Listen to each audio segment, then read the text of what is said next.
Hi everyone, this is Aaron for Zolotech, and we're going to be going over the new features of the iPad 2.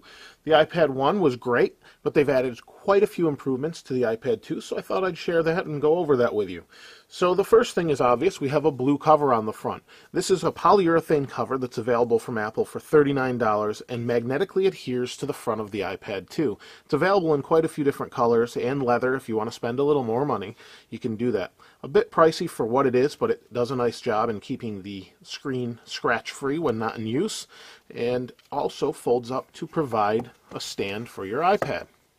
You can stand it that way or vertically, and it works out pretty nicely. It actually feels more secure than the old Apple case that allowed it to stand those ways. Just feels like it's more substantial, believe it or not, in this triangular setup.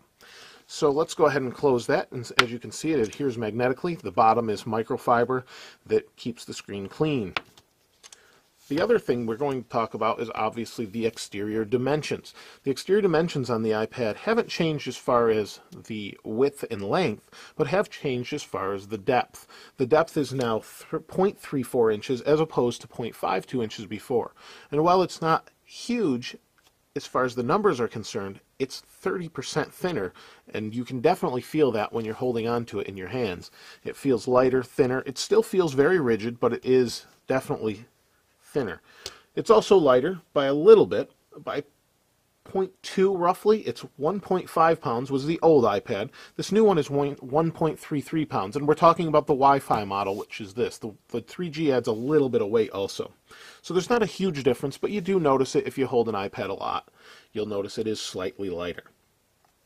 On the outside, we have the obvious camera. If you haven't seen this, this is one of the huge additions that a lot of people have been asking for. It's a 720p video camera, although Apple has not specified what the actual megapixel or display resolution is as far as what it can capture. So it's hard to say. It does seem to be the iPod Touch camera as opposed to the iPhone 4 camera, which is a bit of a disappointment, seeing how the iPhone 4 has a really nice camera. Maybe that's to cut down on costs, but it does the job that it's intended to do. The other thing we have on the back is our speaker. They've relocated it to here as opposed to, well, it's sort of the same place, but it was along this rim right here on the old iPad, and it doesn't make too much of a difference as far as audio goes, but it is in a different location slightly.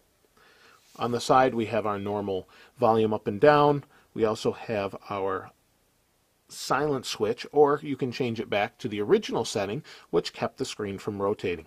On the top, we have our sleep wake. We have a 3.5mm headphone jack. All of that's pretty much the same with our dock connector on the bottom as the previous iPad.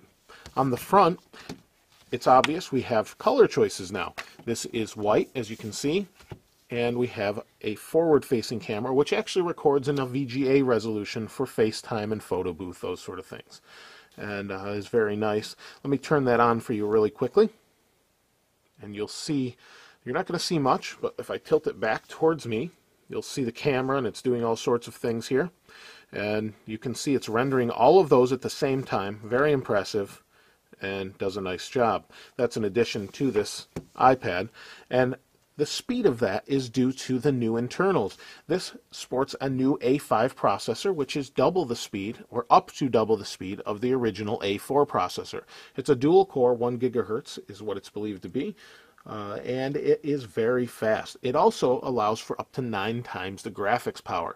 If you want to see some of the comparisons of graphics, Mac Rumors has posted some great side-by-sides of the old iPad versus the new, and the new one has some smoother edges around corners. They're better anti-alias, things like that.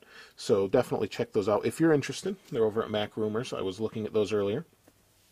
We also have more internal RAM at 512 megabytes as opposed to 256. So now we have the same internal RAM, not storage, but RAM for the processor and applications to use, that is double that of the current iPad or the old or last generation iPad. It's also the same as the iPhone 4, so it should be the same or faster in many applications as the iPhone 4 as opposed to what the iPad could do. It did tend to slow down a little. More as there were more applications running along the bottom here.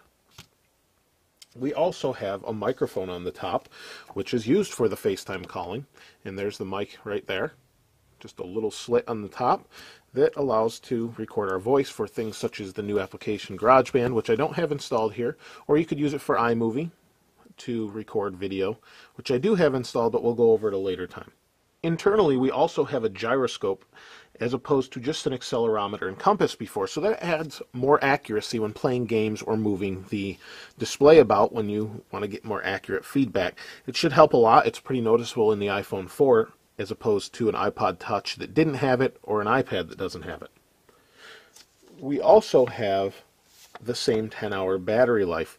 It's a pretty long battery life and has proved in many tests to be a true 10 hours, so you could take this on a plane across the country. That hasn't changed from the old one, but that's pretty impressive considering this has double the speed.